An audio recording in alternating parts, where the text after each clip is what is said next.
Hi, thanks for checking out our channel here. This is going to be a how-to repair video, hopefully, on a Kencove KF13000. This is an older model name. The newer one's called an EK13 or EF13. I think it's EK13. It looks just basically like this, different label on the front. It's a blue, dark blue colored case, but the internals are basically the same. They made internally, I believe, the part-wise, the boards have made about 2 versions of it. The capacitor has been changed over the years a little bit. The transformer has been basically the same for the most part. So if you want to find out more about us, there is a link down below in the description area of the video. Hit a little drop down arrow. You can see our link there. It's fencerfixer.com. So if you have one of these, or looking for parts or looking for repairs, you're welcome to send it here to us. Fencer and Fixer is both spelled with an F as in Frank. So we'll go ahead and plug this in real quick and just see what it does. This is 110, 120 volt. It is a remote control capable unit.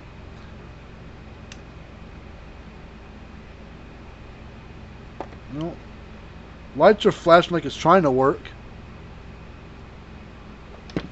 It's not clicking. I don't know if this is a common fault or not, but I typically don't even plug them in. I start testing things out, but let's pull this apart and see what we can figure out. Now, when we work on things, we do do free quotes, and we do offer free estimates, or free estimates, free quotes. We also put 18-month warranties on the repairs. Well, I'm just kind of doing a visual look real quick. Something down here is burnt right there. I don't know if that's going to be the cause of things, but when it has this kind of issue, like just any of this can cause all the same issue, same faults, some whatever. But in order for you to know what the issue is, you got to know what you're doing and what to test. So the first thing we're going to do is we're going to test the capacitor.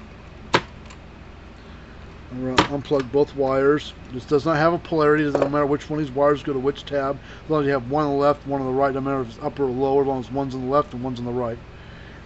So now you're going to need a multimeter to check the capacitor. We use a Fluke 115. That's the meter that we use. Now the function symbol, for a capacitor, is that little yellow symbol right there, right above my finger. It's not ohms, not diodes, not continuity, none of this other stuff. Those are all other features and functions. But that symbol right there is a symbol for a capacitor. If you don't have that symbol, you really can't test these capacitors right. There's other ways of doing it, but it doesn't tell you if you're getting a good reading or bad reading or halfway good reading. You don't know. This particular one is an 80 UF, which is 80 microfarads. So we're going to put it on capacitance and we're going to see what it reads. And if we're lucky, it reads close to 80. I read 82.1.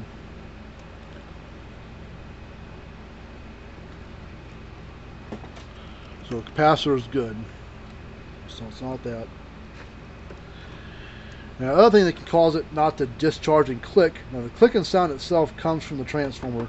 That's where the clicking sound comes from. It corresponds with this light that flashes, but it's not the lights that are making the clicking sound. It's not this, not the boards. It's the transformer. When it takes that discharge from the board and capacitor, discharge it into this transformer here, that click sound is it boosting the power up between here and here. So if it doesn't click, it's not going to have any output because the transformer's not getting a discharge. And 2 things can cause it not to click, or 3 things. This could, but that's good. It could be one of the boards, or it could be the transformer. The primary of the transformer could be burned open internally. And the only way to know is to test it. Now, all low impedance model brand of transformers, to keep it simple, all the primaries are the same. They are just a closed loop. So it's just so it should be between 0.1 and 1 ohm. Now you're going to put it on the ohm setting, which is the horseshoe symbol, the omega symbol. That's ohms. That's resistance. So we're going to test across here, and we're getting 0.1, 0.2. So primary is good. There is no polarity to resistance. So you can see we have red on the black, black on the red. There's no polarity to the transformer.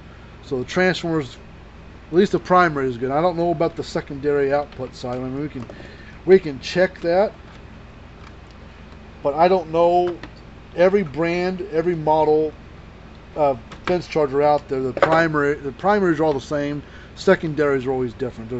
I mean, the transformers, you have 10 of these transformers, all 10 of them should be the same, but you have 10 different models that are different, have different transformers. The secondary outputs are all going to be really different. So we'll do the ohms check across there, and just for shits and giggles, I'm getting 2.6. Now some brands like Gallagher, some other transformers read 13 ohms, 11 ohms. Parmax, some of them read 4.5 ohms. This happens to read 2.1, 2.6, whatever it was. So I don't know if this is good or not. Don't see any cracks. I see one little crack right there. So, and a crack on the bottom here. So nothing up in here. So there's some burnt scuff looking stuff right there. So maybe that board got burned up. Okay, now see, this is an older version. They have this kind of rainbow looking ribbon cable here. It has like all these multiple colors on there. That's the old style. That cable is built onto this board and it plugs into this board. Now they don't make their newer model that came out last couple of years or so, have very similarly looking boards, but the ribbon cable is different. It's got like, I think 2 to 4 wires on there versus like 7 or 8 or where this has got. So you can't take that board that has the newer style and plug it into this board. The plugs are different. So when one or both of these boards go bad, typically what I got to do, I have to swap them both. I have to replace both boards because you can't plug the newer style this board and the older style this, or vice versa. So I'm going to go ahead and I'm going to start unplugging some wires from everything. Now this has this long, and I see there's some burnt stuff right there, so lightning probably came in on it from the fence and ground side would be my guess. Now this is your, I don't know what yeah, see it's broken, but I don't know what the exact name of this board is, but I always call it the logic board or the remote control board. That's what I call it. And this is your main power board, I guess. So we're going to unplug the capacitor off this board, and we'll go ahead and unplug the ribbon cable. Now this white wire is plugged in over here, so I need to get I got a little flat screwdriver somewhere that I used to take those loose. Let me go get some parts. I need to go get boards, and I need to get a screwdriver to pull these wires off. So give me just a moment. Alright, got the little screwdriver, and then there's the new main board, and here's the new logic board or output board or remote control board, whatever you want to call it. You can see it's got 3 wires on it versus the multiple colored one that the one had before, so a little bit simpler setup. And this is your new main power board.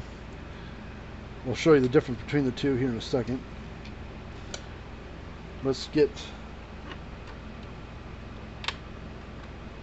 the wires pulled loose.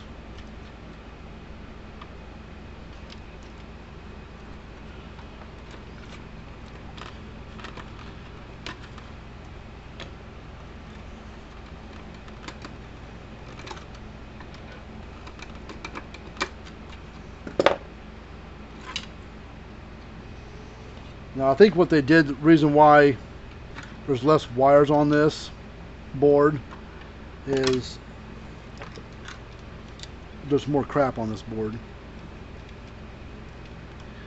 can see it has a lot of this stuff on here that this board doesn't have. It also has this chip on there that this does not have. So this is, I think some of this stuff over here has been moved over to the new board. Here's the original main power board. You kind of see there's a plug with all those pins on there. There's all the stuff on there. But you look at this one, it's a lot more guts on it, a lot more diodes. See, there's only like 2 or 3 up there. And this one's got 1, 2, 3, 4, 5 up there. There's also that chip thing that we were showed on this board. It is now on the new board, new main power board. So they just moved a lot of the parts off of this board and put them onto this for whatever reason. I don't know. Maybe it's manufacturing wise made more sense. I don't know. But they also got a lot more protection things over here as well. So that's what they did. So now what we got to do, we need to get rid of this stuff here. Whoops. Oh yeah. Gotta get this wire pulled off. Okay. Also, the light bulbs that were on this board here, the little LEDs, those are no longer on this board. You can see they're completely gone.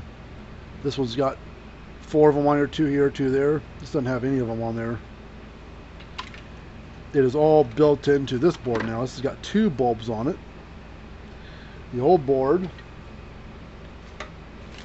had just one, had one little red light. So now this has got 2 bulbs on there, a red one and a green one. And the good thing is, the good of it, bad of it, whatever you want to call it, the newer ones, the EK13s or whatever they are, they've got a clear lens on there. This has got a red one. So when this light flashes, when it's on the clear lens, you can see red or you can see green. While the lights underneath there, you're going to see like yellow or orange, because the red's going to make those colors look different. So that's one thing to take into consideration. I don't have those new clear lenses, or I put that on there. Alright, let's get this switch wire plugged on.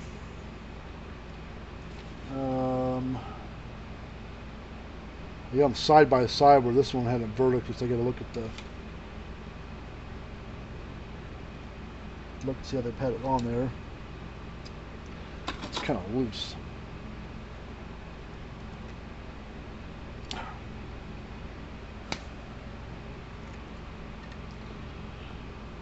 Tighten things up a little bit.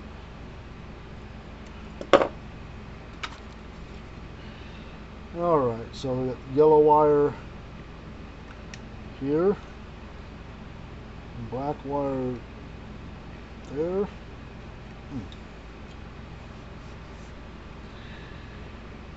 Alright, let's see here. And then our power cord, the terminal block, see, instead of being on the front side, that green thing right there in the corner, instead of being on that front corner there, it's the same area, but it's on the back side. So you can see that's another difference. We'll plug that in here in a second. The capacitor does not have a polarity which one it goes on, but it is labeled cap. There's a plus and a minus, but really there's no polarity to it, so it doesn't matter which one goes plus, which one goes to minus, as long as it goes on the cap tab. And the transformer, it doesn't really have a polarity either, but we'll have to test that transformer out after we get it pulsing again, because it does have its cracks in it. That could just be from stress or age, but it may be bad too. I don't know yet.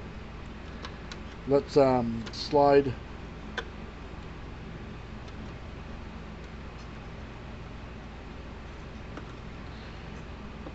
this board in. Oops. Got the wire pinched. Alright, and then we'll plug these wires on that output board. So I'll get the new output board, logic board, whatever you want to call it. Oh, hold on. Plug this on first.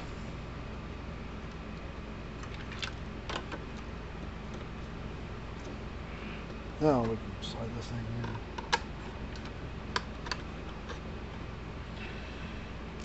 in. Alright, then we'll slide this down to there. Alright, we're going to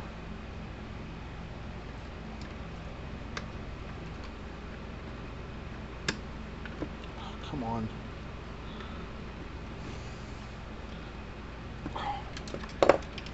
Get that on there.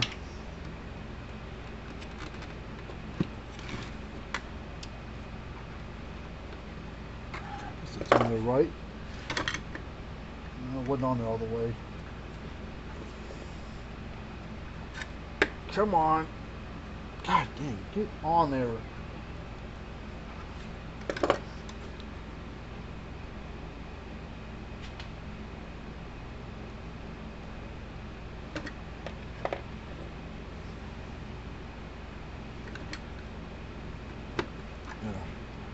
Yeah, this one's, that one's not all the way on there either. And widen the gap up on that.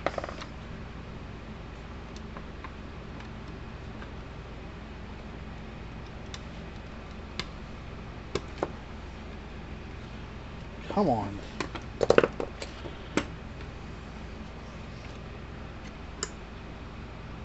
I want that deal. It's got a kind of a crappy angle to go at. Get on there.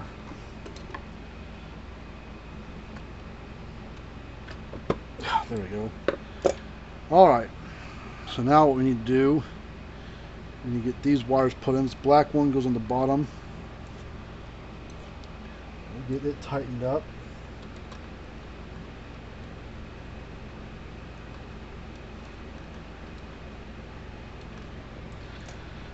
White one goes on top. This one also goes with it.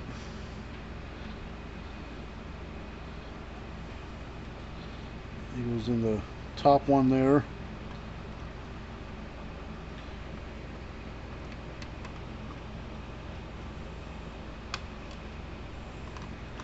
Now what I like about these, this top wire, it kind of holds in there. I don't like that. And if it slips loose, it ain't gonna, remote control's not gonna work right. So what we'll do is we'll wrap around the base of the thing, base of that wire, and we'll solder it on there, hardwire it basically, so that way it can't move, and then we'll shove the rest of that back into that little hole there. So let's add some solder there, and we'll heat it up, let it kind of reflow.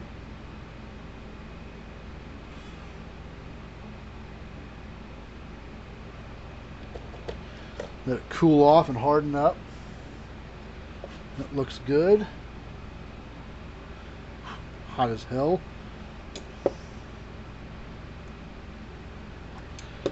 Put it in like that, and now we'll tighten it up.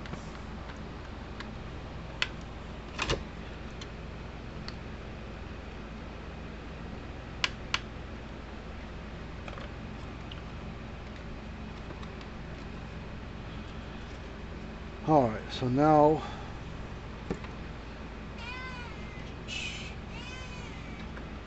yeah, I hear you, cat. This one, the wire's kind of loose.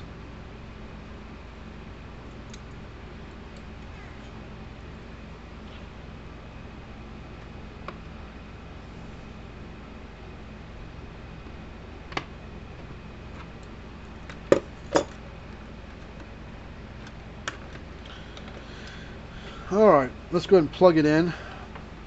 Get this high-low switch, we'll leave it on high. Turn the power strip on.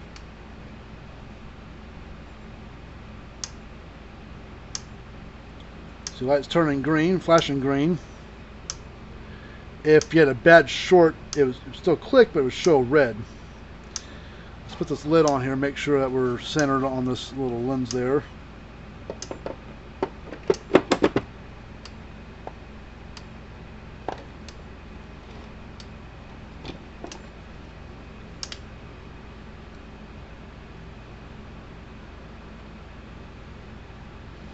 Just want to tweak it a little bit and try to recenter it.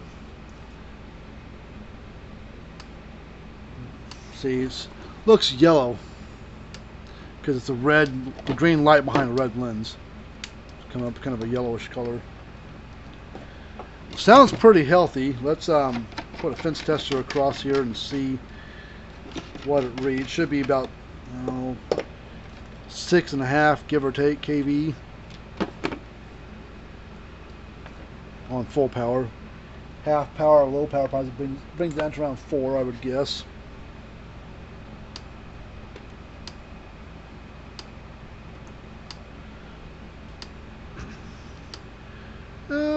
About a little over 7, about 7.5.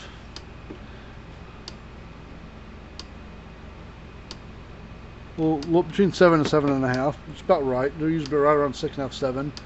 We'll flip the low half power.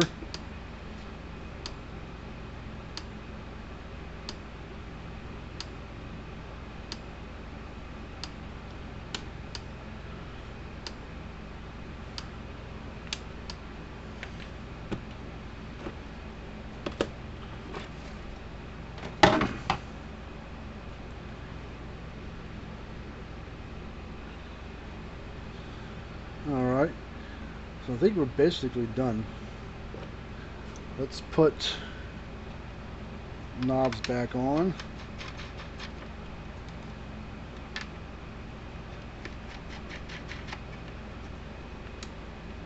So kind of spark it throws. Take a screwdriver, kind of go between this little gap down here.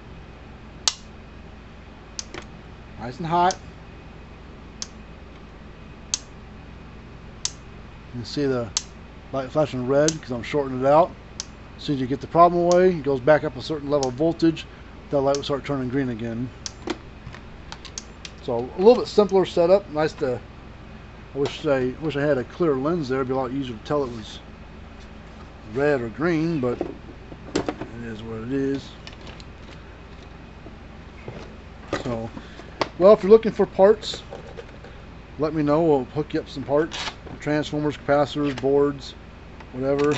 Or if you don't want to tackle this, just send it to a place like me and we'll get you fixed up. Now we put 18-month warranties on the boards or the parts repairs that we do to a unit. Everything else is fine, so there's no warranty on those. We kind of keep it running until those finally quit. You know, who knows, that capacitor might last another 10 years, 20 years, or whatever. Those blue ones are pretty good capacitors. A lot of brands use those blue ones. Maybe different size, but they're all made by the same place. Those blue ones are pretty good. Transformers, they go bad, but who knows? It could be 5 years from now, 10 years from now, 3 years from now, who knows? They're pretty reliable for the most part. Well, that's it for this little video. We're going to call it quits on this one, move on to the next one, and go from there. We'll give this customer a call. I'm sure they'll want to fix it. If you got any questions, get a hold of us down below. My email address and everything, websites, address is all down below in the description area. Fencerfixer.com. Until next time, see you guys later on.